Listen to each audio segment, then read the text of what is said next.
Number 4, Michigan defeated Indiana 31-10, but the final score wasn't really indicative of how the game actually went. It was a tale of two halves, for sure.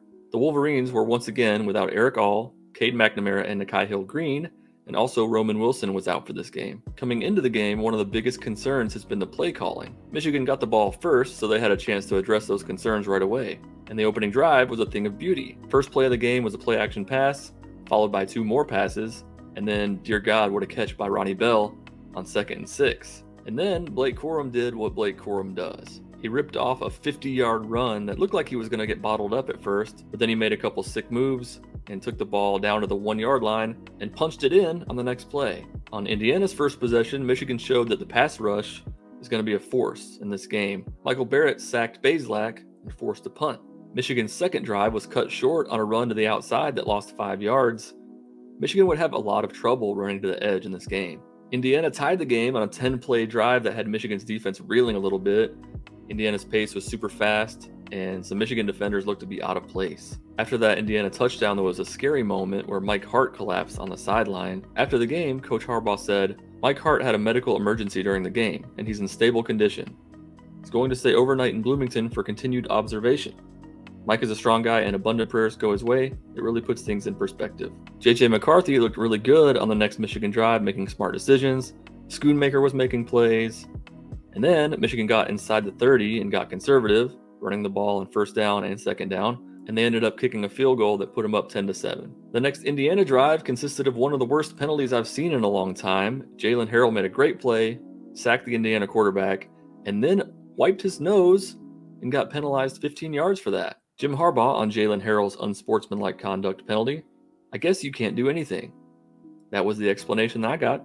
So instead of it being 3rd and 19 for Indiana, they received that gift from the referees, moved down the field, and kicked a game-tying field goal. Michigan safety Rod Moore made a fantastic interception, rocked the turnover buffs, but Michigan's offense stalled out in the red zone once again, which led to a field goal attempt, which was blocked. Indiana came back with their 3rd drive of 10-plus plays in the first half, but they were stopped in the red zone and had to kick a field goal attempt, and theirs was blocked by Mike Morris. So the score at the half, Michigan 10, Indiana 10. My halftime thoughts were this. The loss of Mike Hart seemed to really affect the team, so they desperately needed to get to halftime to regroup. The pass rush looked really good. The offense looked not so great, especially in the red zone. Indiana's pace was a problem for the Michigan defense, and the referees seemed to make it all about them. It seemed like there was a flag on every single play in this game.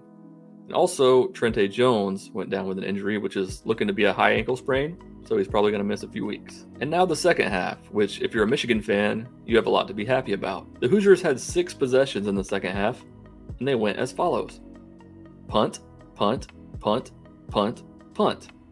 Turnover on downs. The defense really stepped up in the second half. A lot of the quick passes, quick screens that were so successful for Indiana in the first half were not working in the second half. Michigan definitely made some adjustments, and Michigan's offense stepped up too. The most important drive of this game was Michigan's first offensive drive of the second half. They got the ball at the 2-yard line. Cornelius Johnson dropped what might have been a 96-yard touchdown pass, but then Ronnie Bell made a nice play on 3rd down to extend the drive. Michigan had a nice mixture of run and pass all the way down the field, and then CJ totally redeemed himself with a touchdown reception. Even though J.J. McCarthy threw an interception in the end zone, he looked really poised out there. A Luke Schoonmaker touchdown put the game out of reach, and then another Cornelius Johnson touchdown was the icing on the cake. Final score, Michigan 31, Indiana 10. Things looked pretty shaky in the first half, but the way that Michigan played in the second half of this game, they looked like a top 4 team. Team stats for the game, Michigan 26 first downs, Indiana 21. Michigan was 7 of 14 on 3rd down, Indiana 5 of 15. Total yards, Michigan 469, Indiana 222. Passing yards 304 to 203. Once again, the big difference in this game was the rushing yards. Michigan 165 to 19. Michigan's run defense has been excellent so far this year. One thing that really hurt Michigan in this game was penalties, though. Some of them were not real penalties, but hey, still, 10 penalties for 85 yards. Can't be doing that. And time of possession was dominated by Michigan, which really showed later in the game as Indiana's defense looked worn out. J.J. McCarthy was 28 for 36 for 304 yards, 3 touchdowns, and that 1 interception. So that's a completion percentage of 78%. Blake Corum, 25 carries for 124 yards and a touchdown.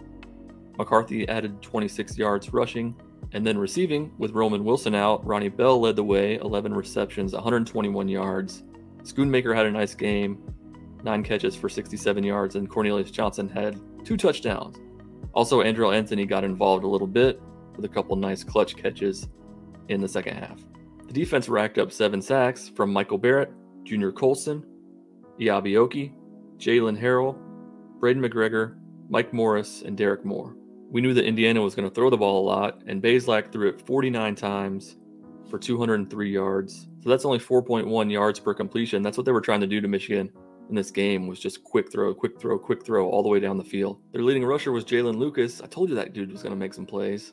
And their leading receiver was Simmons. Really the only big play they had in the passing game was that 33-yard pass to Cam Camper. For me, the top takeaways from this game are that Michigan can't continue to commit penalties like that and expect to beat better teams. Also, good things happen for Michigan when they throw the ball on early downs. Indiana was stacking the box. They were selling out to stop the run. And when Michigan finally took advantage of that, the offense just flowed a lot easier. Another takeaway is that the pass rush was great in this game. Yes, I know it's Indiana, but still, they were all over Bazelak all game. They got 7 sacks. Jalen Harrell had a huge game, so did Mike Morris. Iabioki showed up again late in this game. Not only was Michigan's pass rush great, so was their pass protection. They gave up 0 sacks to Indiana. One big takeaway is that J.J. McCarthy is that guy. His passes have zip on them. He makes smart decisions, except for when he does that Devin Gardner type backward spin move in the pocket. We got to eliminate that. And also when he doesn't go down when he runs the ball. He got popped pretty hard by a defender in this game, and we can't be losing J.J. McCarthy. The biggest takeaway is that Michigan is just scratching the surface on both sides of the ball. The pass rush has been improving every game. I think the offense is going to keep getting better as they're starting to take the reins off JJ a little bit and let him throw more. I think there'll be more play action on early downs, and maybe they'll listen to what Joel Klatt said and they'll start motioning guys and trying to create more mismatches for the defenses. Up next, number 5 Michigan takes on number 10 Penn State. Yes, that's right, Michigan dropped a spot in the AP poll, but that's okay. Doesn't matter as long as they keep winning. And I'm going to that game, and I'm super excited about that. If you like this content, then please subscribe to the channel. And as always, go blue.